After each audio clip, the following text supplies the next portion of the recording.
You, John Fitzgerald Kennedy, do solemnly swear. I, John Fitzgerald Kennedy, do solemnly swear. That you will faithfully execute the office of President of the United States. That I will faithfully execute the office of President of the United States. And will, to the best of your ability. And will, to the best of my ability. Preserve, protect, and defend the Constitution of the United States. Preserve, protect, and defend the Constitution of the United States. So help you God. So help me God.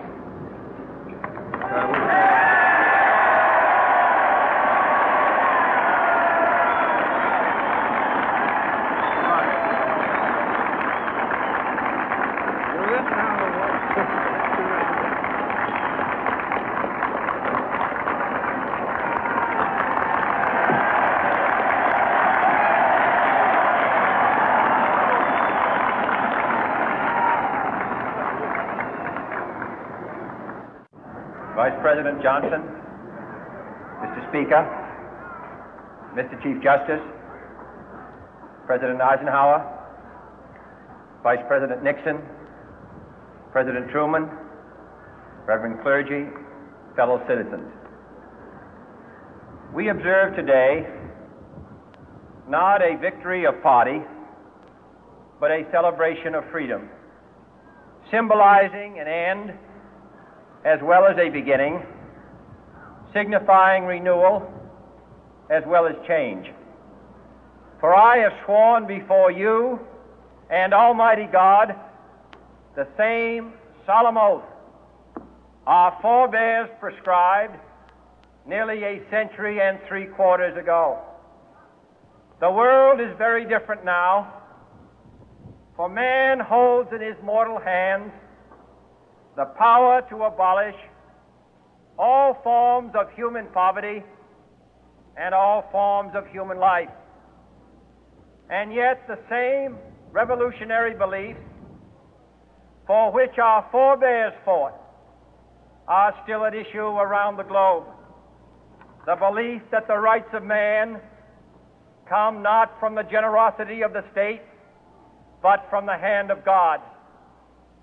We dare not forget today that we are the heirs of that first revolution.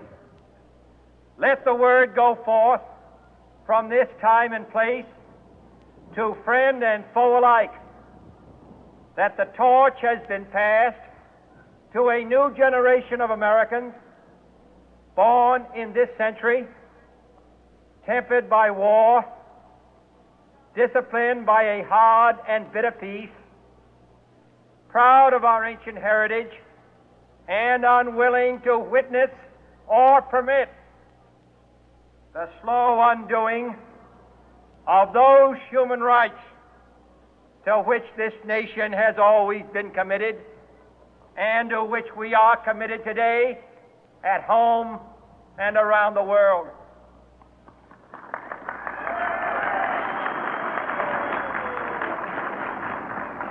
Let every nation know, whether it wishes us well or ill, that we shall pay any price, bear any burden, meet any hardship, support any friend, oppose any foe to assure the survival and the success of liberty.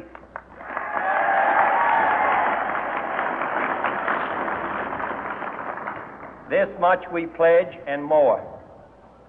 To those old allies whose cultural and spiritual origins we share, we pledge the loyalty of faithful friends.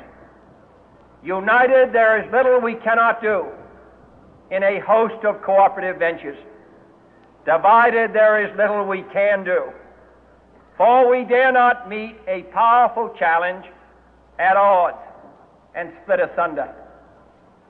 To those new states whom we welcome to the ranks of the free, we pledge our word that one form of colonial control shall not have passed away merely to be replaced by a far more iron tyranny.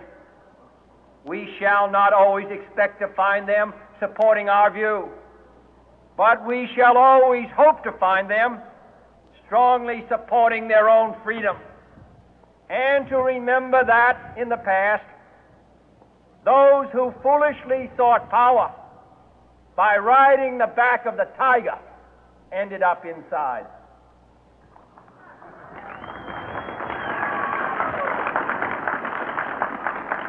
To those people in the huts and villages of half the globe struggling to break the bonds of mass misery, we pledge our best efforts to help them help themselves for whatever period is required, not because the communists may be doing it, not because we seek their votes, but because it is right. If a free society cannot help the many who are poor, it cannot save the few who are rich.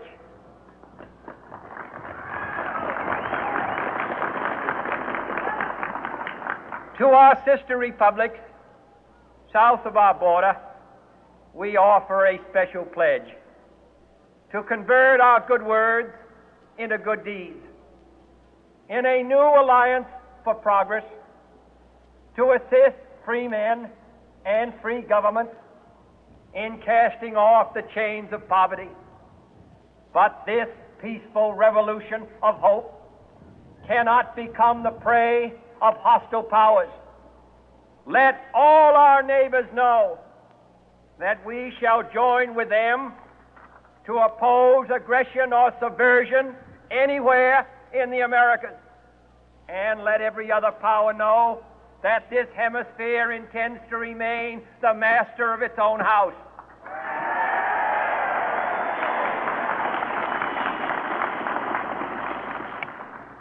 To that world assembly of sovereign states, the United Nations, our last best hope, in an age where the instruments of war have far outpaced the instruments of peace, we renew our pledge of support to prevent it from becoming merely a forum for invective, to strengthen its shield of the new and the weak, and to enlarge the area in which its writ may run. Finally, to those nations who would make themselves our adversary, we offer not a pledge, but a request that both sides begin anew the quest for peace. Before the dark powers of destruction, unleashed by science, engulf all humanity in planned or accidental self-destruction, we dare not tempt them with weakness, for only when our arms are sufficient beyond doubt can we be certain beyond doubt that they will never be employed. But neither can two great and powerful groups of nations take comfort from our present course, both sides overburdened by the cost of modern weapons, both rightly alarmed by the steady spread of the deadly atom, yet both racing to alter that uncertain balance of terror that stays the hand of mankind's final war. So let us begin anew, remembering on both sides that civility is not a sign of weakness, and sincerity is always subject to proof. Let us never negotiate out of fear, but let us never fear to negotiate.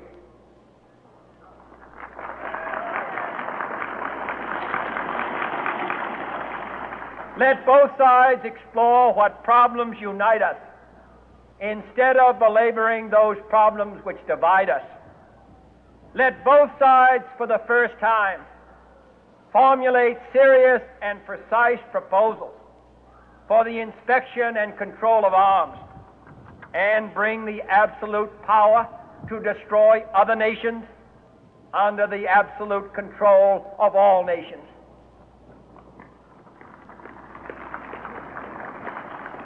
Let both sides seek to invoke the wonders of science instead of its terrors. Together, let us explore the stars, conquer the deserts, eradicate disease, tap the ocean depths, and encourage the arts and commerce. Let both sides unite to heed in all corners of the earth the command of Isaiah to undo the heavy burden and let the oppressed go free. And if a beachhead of cooperation may push back the jungle of suspicion, let both sides join in creating a new endeavor, not a new balance of power, but a new world of law, where the strong are just and the weak secure and the peace preserved. All this will not be finished in the first 100 days, nor will it be finished in the first 1,000 days, nor in the life of this administration, nor even perhaps in our lifetime on this planet. But let us begin.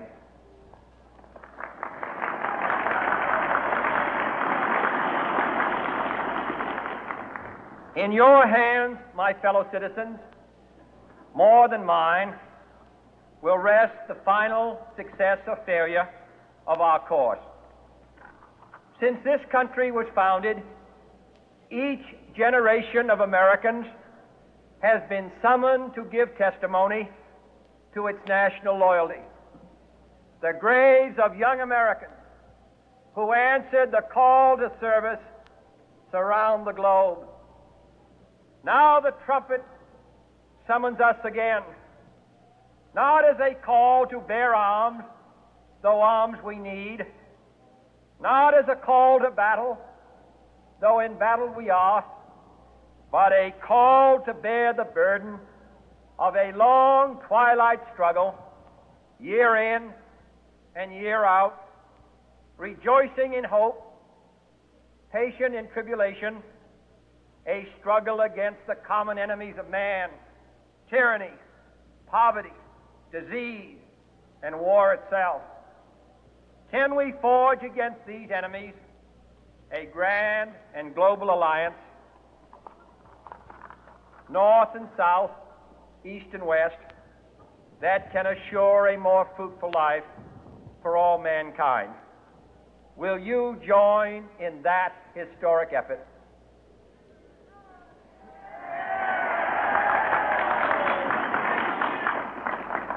In the long history of the world, only a few generations have been granted the role of defending freedom in its hour of maximum danger. I do not shrink from this responsibility. I welcome it.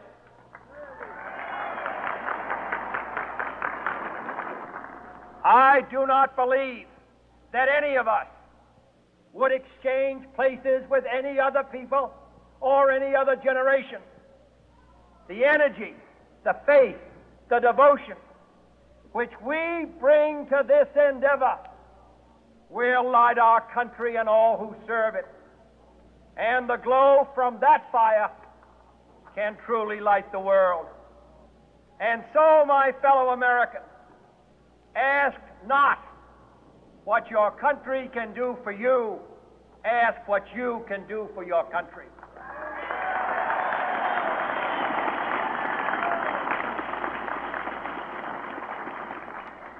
My fellow citizens of the world, ask not what America will do for you, but what together we can do for the freedom of man.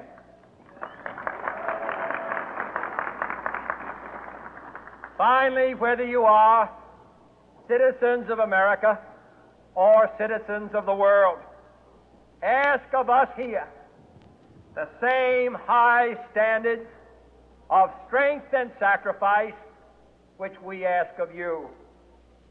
With a good conscience, our only sure reward, with history the final judge of our deeds, let us go forth to lead the land we love, asking His blessing and His help, but knowing that here on earth God's work must truly be our own.